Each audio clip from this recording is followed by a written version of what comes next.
भारतीय जनता पार्टीचे नेते आशिष शेलार हे दुधनी दौऱ्यासाठी जाण्यापूर्वी आमदार सुभाष देशमुख यांच्या निवासस्थानी काही काळ होते. त्यांनी पत्रकारांशी संवाद साधत अनेक विषयावर चर्चा केली. यावेळी मुंबईच्या निवडणुकीबाबत त्यांनी उद्धव ठाकरे आणि राज ठाकरे यांच्या युतीबद्दल जोरदार टीका केली. मुंबई महापालिकेमध्ये आणि सर्वसाधारण महापालिकेमध्ये सगळ्याच ठिकाणी महायुतीमध्ये निवडणूक लढायची असाच आमचा निर्णय, अशीच आमची भूमिका आहे. राहता राहिला ह्या विधानाबद्दल मी एवढंच म्हणेन की ते नंबरचा विषय आहे. 2 डिसेंबर. मी काही अंकगणिताचा विद्यार्थी नाही आहे, मी रसायनशास्त्राचा विद्यार्थी आहे. तर एका घटकात दुसरा घटक मिळाल्यावर काय तिसरं येतं तो माझ्या अभ्यासाचा विषय आहे. कुठल्याही पक्षाच्या कार्यकर्त्यावर अन्याय व्हावा अशी आमची भूमिका नाही. कार्यकर्त्यांनाच बरोबर घेऊन, आमच्या नेतृत्वाला बरोबर घेऊन पक्ष वाढावा ही सर्वसाधारण भूमिका आहे. तर कार्यकर्त्यांचं म्हणणं ऐकूनच आम्ही निर्णय करू आणि करतो, एवढंच मी म्हणेन.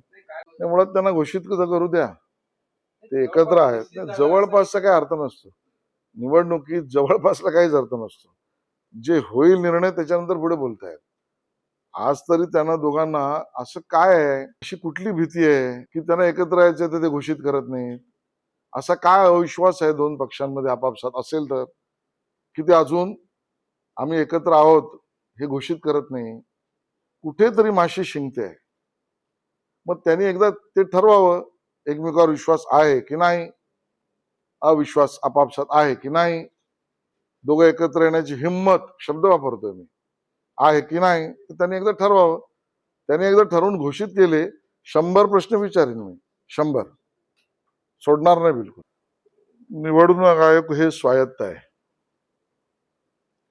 निवडणूक आयोगाने काय केलं पाहिजे याचे संविधानात दिशादर्शक स्पष्ट आहेत. न्यायालय, माननीय सर्वोच्च न्यायालय असेल, माननीय उच्च न्यायालय असेल, यांचे वेगवेगळे निर्देश येणं आणि त्या पद्धतीने काम करणं ही आपली कायदेशीर अभिप्रेत कार्यपद्धती आहे.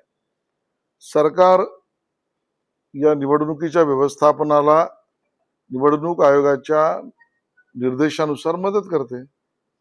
या सगळ्यामध्ये आज निवडणूक आयोगाने काय केलं पाहिजे याच्यावर भाष्य करणं हे मला वाटतं थोडं मला संयुक्तिक होणार नाही.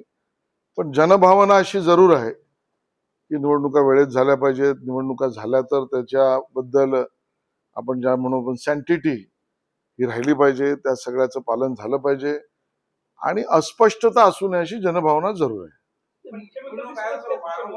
निवडणुकांच्या प्रचारामधनं अशा पद्धतीची वक्तव्य समोर येत आहेत, याबद्दल जनतेत चर्चा, जनभावना जरूर, याचा विचार महायुतीचे आम्ही सर्व नेते करतोच आहोत.